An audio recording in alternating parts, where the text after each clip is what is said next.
and Crepo to the desk after another solid win, starting 2-0. Yeah, solid win. You guys definitely pulled it together. We're gonna get into what you guys did well. All right, don't worry.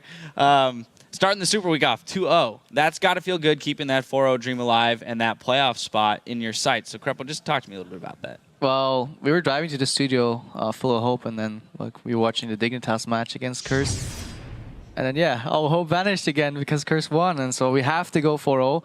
And then this match, we were confident, but it was a little iffy. Let's face it. It didn't go as planned. I'm just really relieved we won today. Well, so let's jump right into it then. Altec, you guys started down 3-0 in kills for the game. So how do you regroup when that kind of knocks you off kilter? There's so much importance on the map. What were the calls? What were the steps to be taken to get back into the game? Since their comp was just protect the Kog'Maw comp, we did really well bottom. So the Kog'Maw got kind of shut down early. So I was a lot stronger than them.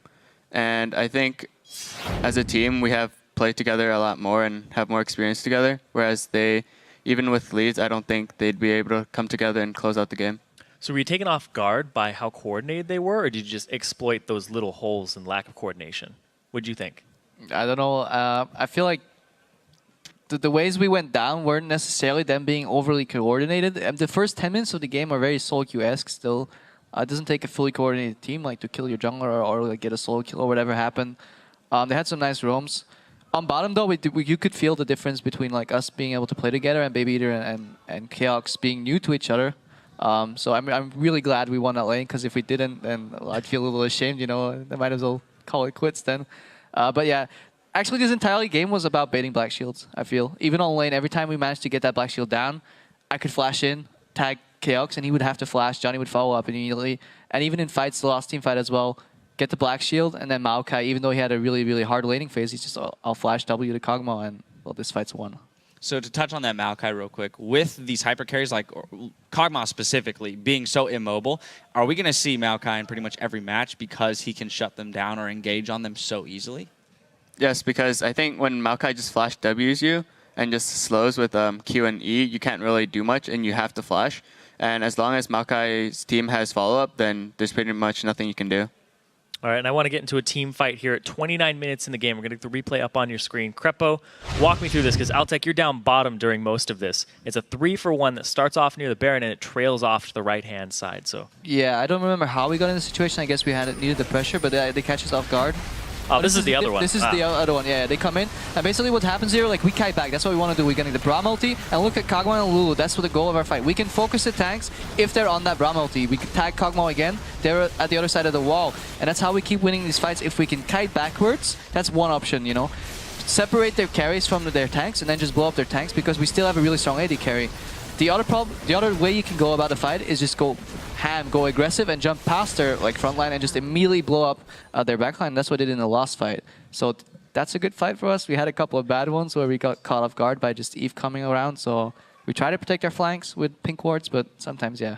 But is that where you feel the weakness of this CLG roster is in the current state, is that they're choosing champions that will individually make a play or a pick here or there, but when it comes to the team fights like that, you guys have the upper hand?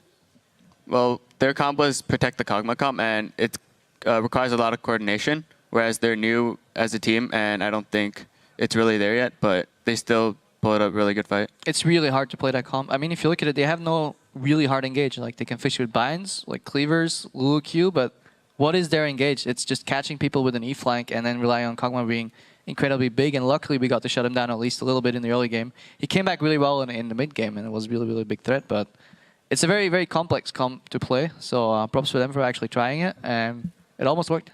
All right, let's jump into one more replay just to kind of close out the gameplay itself. 36 minutes in, another 3-for-0.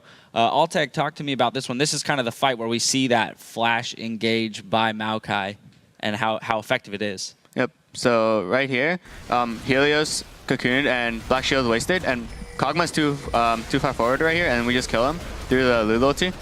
And we just right here sit on Yen because they have no damage to follow up, and we just kill Eve afterwards and push mid to win the game. But it all started with not timing the Black Shield or not saving it for the Kog'Maw, because if Kog'Maw dies, then their whole comp falls apart.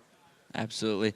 Now, final question. We're just looking forward at the rest of the matches for both the day and this week. You guys still have yet to play Complexity and LMQ. So will you be watching the LMQ matches, the LMQ match that's yet to be played today?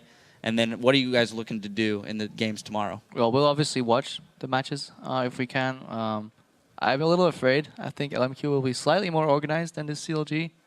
And ever so slightly. So we'll have to play better. But the dream's alive. For all the dream. Yeah. Well, LMQ is actually also playing Curse, so I imagine you will pretty much be glued to your chairs during that game.